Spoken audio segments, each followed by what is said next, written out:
Hello and welcome back to another week of Sambo iRacing. We're back in the Toyota GR86, this time at Adelaide Street Circuit for the fixed version of the GR Cup.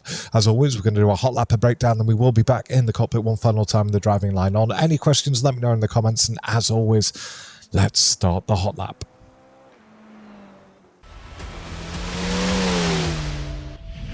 So we are smashing it down the main straight, looking for our entry into turn one, which is midway between the 100 and the 50, braking up to about 20%. Get nice and tight to that tyre wall. There's such a stringent off track on the right hand side there, and on the left you'll get killed.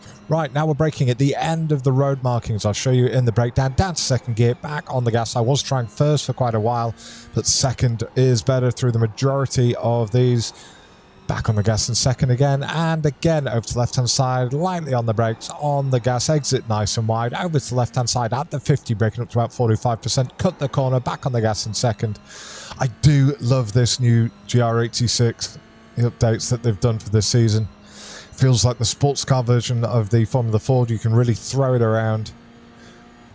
As we go flat out through turn 8, nice and close to that, whatever it is, Armco on the right hand side.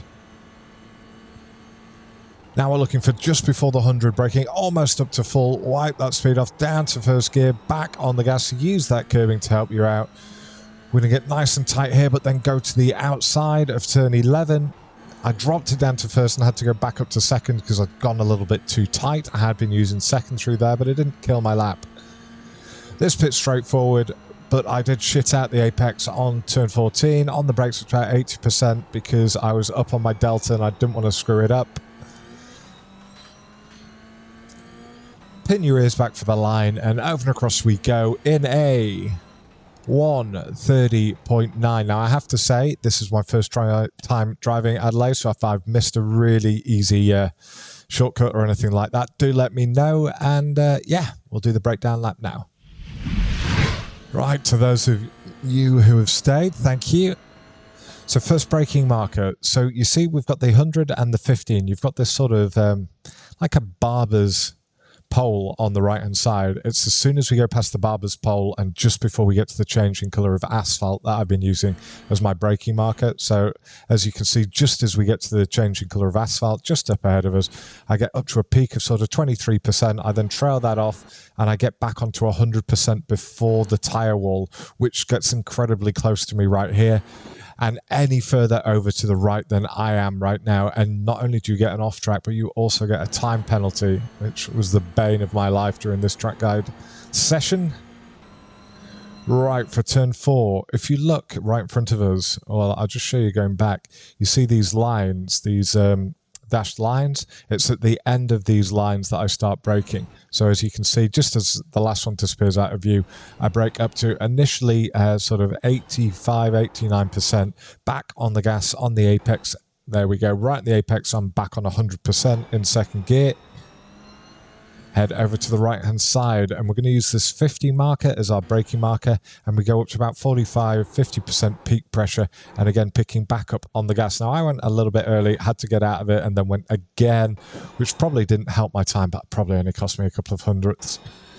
Back over to left hand side. Now again, you see these cross hatchings on the left hand side. I think these are parking spaces. At the end of those, that's where I'm going to start braking for turn 6, so you can see there now. And I brake up to about 25%, trail that off, getting back on the gas at the apex, but I don't get up to full until the car's settled down because I've just jumped over a massive curb. I wouldn't like to drive this car after me back home. I think I've screwed it. Right, now we're using the 50 board for turn 7 as our braking marker, and again, only on the brakes, it's about 45%, try and trail that off in second gear, picking back up on the gas, so when I'm jumping up over this curb here, I'm back on sort of 2/3 pressure, straight up to 100% when the car settles down, exit nice and wide. This bit's straightforward. Just going to make sure that you get nice and tight to the Armco on the right hand side, so you're not costing yourself any track time. So we start our turn in, and we just want to get nice and tight to it. So I was just using the rumble strip to let me know when I was nice and close to it, vibrating my backside through the butt kicker. Turn 9, tricky. We're going to start braking well ahead of the 100 board, and more or less just before we get to this, if you look on the panelling on the left-hand side, there's a red dash. There you go. So yeah, as soon as I get to the red dash, I'm on the brakes. And again, this time I hit a peak pressure of almost 100%, but I'm not in the ABS because it's early on in the braking. So I wipe all that speed off, and now I trail it off down to first, and I'm wanting almost to get that curb to just flick my back end round on the rear tyre. When I looked at it on the chase cam, it didn't actually really do that, but I got right up to it. You couldn't have got a cigarette paper between my wheel and the curb. That's what you want. And then we go straight up to 100% as quickly as possible, exit nice and wide.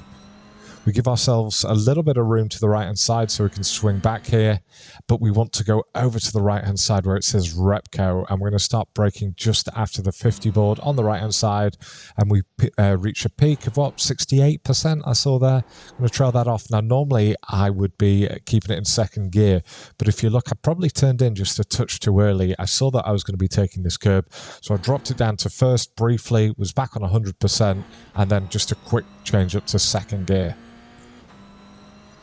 I was staring at the Delta, which my driver coach always told me was a bad mistake. Sorry, Gianni, if you're watching. Right, so yeah, the braking marker for the final turn is going to be just after this white line that we go across. So as you see, we go across it, we then get on the brakes up to about 80%, wipe that speed off down to first gear, and yeah, I'm about 2 feet away from this curbing here on the right-hand side because all I was doing was trying not to mess up the corner. Back on the gas.